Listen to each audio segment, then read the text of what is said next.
But what we're looking at here is Jamestown, Virginia, and Plymouth Rock, Massachusetts, and those who came to America fleeing the evil flesh pots of Catholic Europe.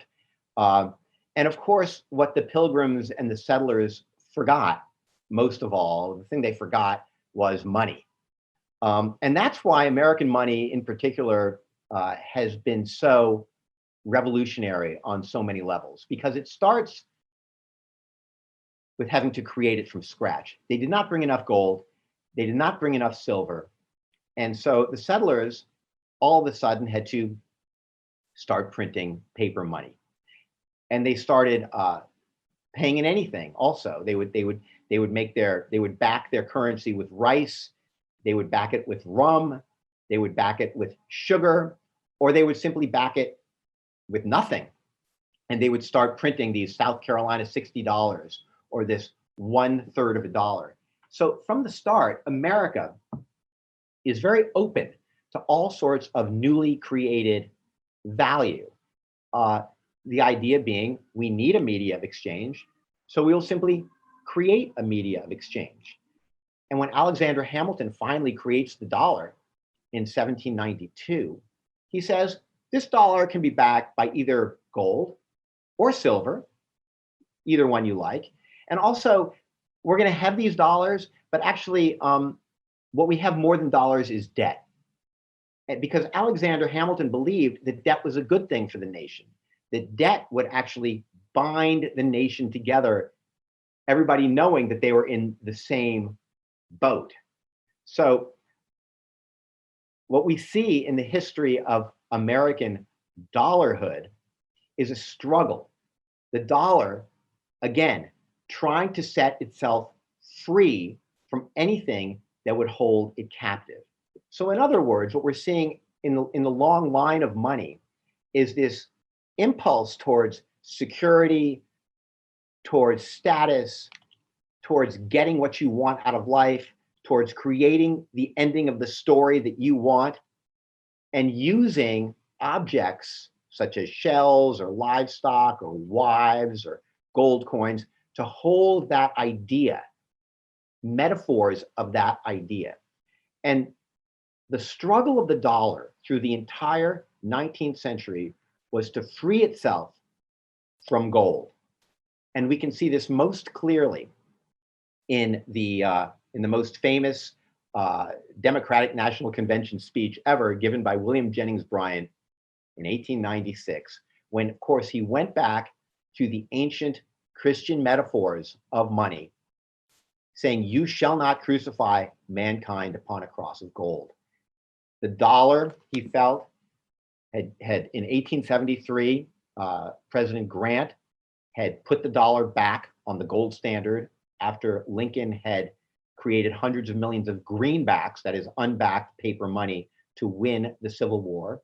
Grant had the money back on the gold standard, and this was terrible for the populists and for the farmers of the American Midwest, who could not make enough money and wanted more money supply. They wanted to free money from its captivity in physical substance. So you can see now where Bitcoin is coming from, and where cryptocurrency is coming from, and where stable coins are coming from. This entire trajectory of money is trying to free the myth from the physical reality of it. And of course, Jennings Bryan loses twice to McKinley, and McKinley, of course, signing once again the gold standard for the dollar with a golden pen. But by 1907, it just cannot hold. We have repeated instances of depression. And in 1913, the Federal Reserve Bank is created. And all of a sudden, we have a different situation with dollars. They are no longer necessarily linked to gold. But of course, it's not until January 30th, 1934, that FDR takes all the gold in the United States and says, locks it up, and says the only way to end this Great Depression in the United States and a global depression is to get rid of all the gold, take the dollar off the gold standard. And that's what he does. and he locks it up. Most of it's in the basement of the Federal Reserve, downtown Manhattan. That's where this picture is of the gold bricks. And of course, the United States gets more and more gold because after World War II, well, really during World War II, all of the countries in Europe are secretly transporting all of their gold reserves to the United States because most of the countries, the allies in Europe, are concerned that the Nazis will get their gold. And so at the end of the World War II, the United States has more gold than any country in the history of the world, more than ancient Rome, more than anything. And so then there's this agreement that the dollar will stabilize the world's currencies, and the dollar will be 1/35 of an ounce of gold. In other words, $35 an ounce of gold per ounce of gold, and all the world's currencies would then be pegged to that dollar. And that worked for a while. But as we know, the dollar wants to be free.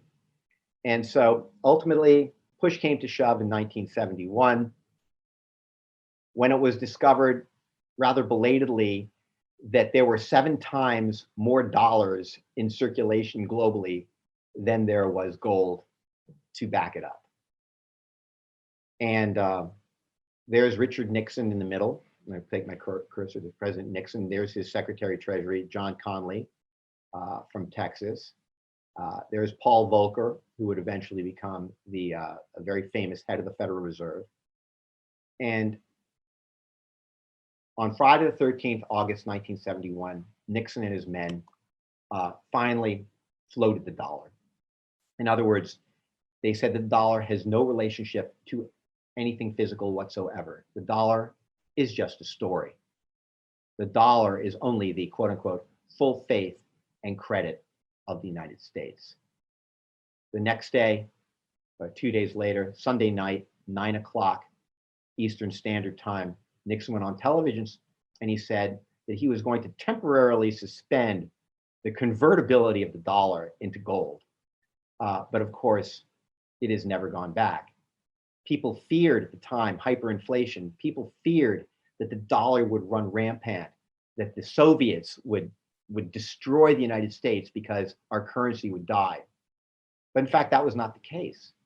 In fact, currency has always wanted to be free of physical form, because what is currency? What is money? Money is just the hope for security. Money is the hope for the future to work out. That's what it is. It's not math, it's myth.